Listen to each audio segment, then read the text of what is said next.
Let's get more analysis on this and bring in Dr. Mads Gilbert, Professor of Emergency Medicine at the University of Tromso in Norway. Mads has worked and trained Gazan doctors for the past 20 years.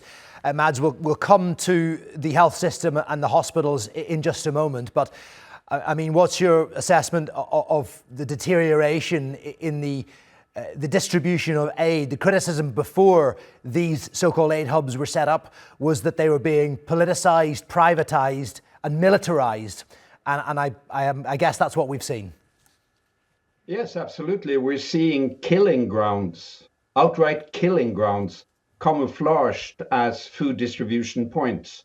And this is another turn in the cynical killing of Palestinians in Gaza, orchestrated by the Israeli occupation forces. Look, if somebody had edited and directed a movie with these scenes that we see from Gaza now, it would have been heavily criticized for being completely unrealistic. But this is the reality in 2025, that Israel, with the support of US and the G7, none of the G7 members yesterday uttered a single word of criticism towards President Trump for the humanitarian situation in Gaza.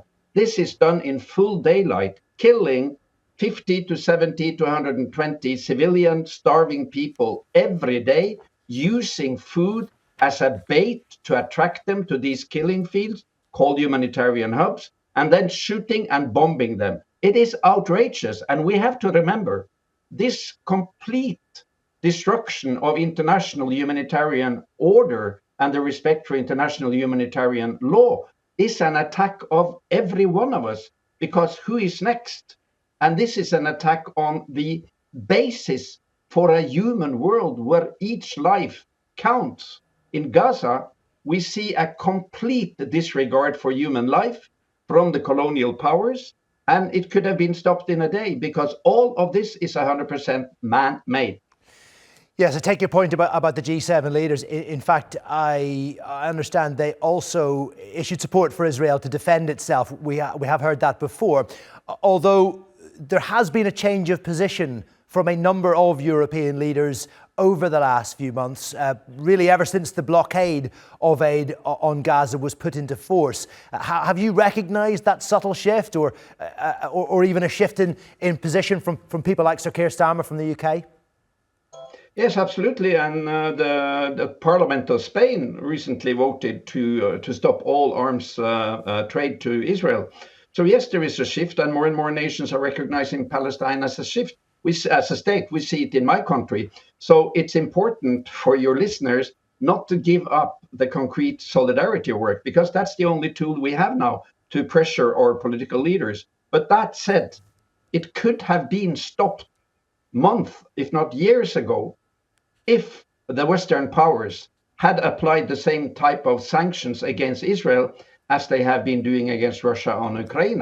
And what we're seeing, more importantly, is a complete destruction of what was an international humanitarian order, because this distribution system that is now applied in Gaza has nothing to do with a well-organized 15 to 20 to 30 to 40 points of distribution organized by the UN through the UNRWA and through the international NGO system. Now, Israel and these American mercenaries have completely turned food and aid around to be part of the ethnic cleansing and the genocide in Gaza. And it's like a nightmare to see how unarmed civilians, men, women, children, are killed by the hundreds every day trying to get food for their families. And on that point, Mads, hospitals and doctors have never been in greater need in Gaza. But of course, the healthcare system there is creaking and crumbling for obvious reasons. I mean, it's hard to get information out of Gaza, but are you in touch with any of your former colleagues or any of the people you have worked with, and what are they telling you? Yes, Aaron, I had a long conversation with the Deputy Minister of Health in Gaza, my good friend Dr. Youssef Abarish, yesterday, about the situation in the only functioning hospital in southern Gaza now, the Nasser Hospital. He said, not only do we have a massive amount of patients coming in from these attacks on the humanitarian hubs, so to call, but we have no supplies. We don't have food for the staff. We don't have food for the patients and their families. Number one. Number two, we're lacking everything: medical supplies, drugs, equipment for the surgery needed, and we have absolutely no medical consumables. Number three, we don't have blood. And he reminded me that so far, since the 7th of October, the Minister of Health, healthcare system, have given 150,000 units of blood to bleeding trauma patients. That's a massive amount. Now they cannot do that anymore because they don't have donors, because the population is so starved that they don't have blood to donate, meaning that if you have a gunshot to your legs or to your abdomen, you will bleed to death. Even if you try to stop the bleeding will empty your blood. And they have increased the number of ICU beds from 12 to 52, and they have increased the number of ward beds from 200 to 600. But he adds, there is no space and we don't have the tools. And he had actually managed to purchase 2 bags of flour, 25 kilo each, to try to bake some bread in the hospital. They don't have gas, so they are sending staff out to collect firewood. These bags on the black market, they cost $500 each, because Israel has also instigated now a black market with these armed gangs that they support, with thefts, with thieves and gangs that rob the humanitarian supplies when they come in. All of this is a complete system where people are starved, they are injured by the bombing, and they are denied healthcare. It's an all-out attack on all our fundamental human rights. And as a medical doctor, I think it's horrible to see how this world is falling apart when it comes to empathy, humanity, and solidarity. Thanks to the broad-based popular solidarity all over the world, we can have a hope.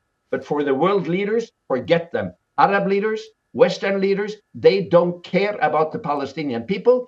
And this is another brutal illustration of the colonial racism, because a life in Gaza does not count the same as a life in Israel or in Ukraine or in any European country. And as a doctor concerned with ethical standards, I think we are at a junction now where we have to stand up, every one of us, and say and voice or stand.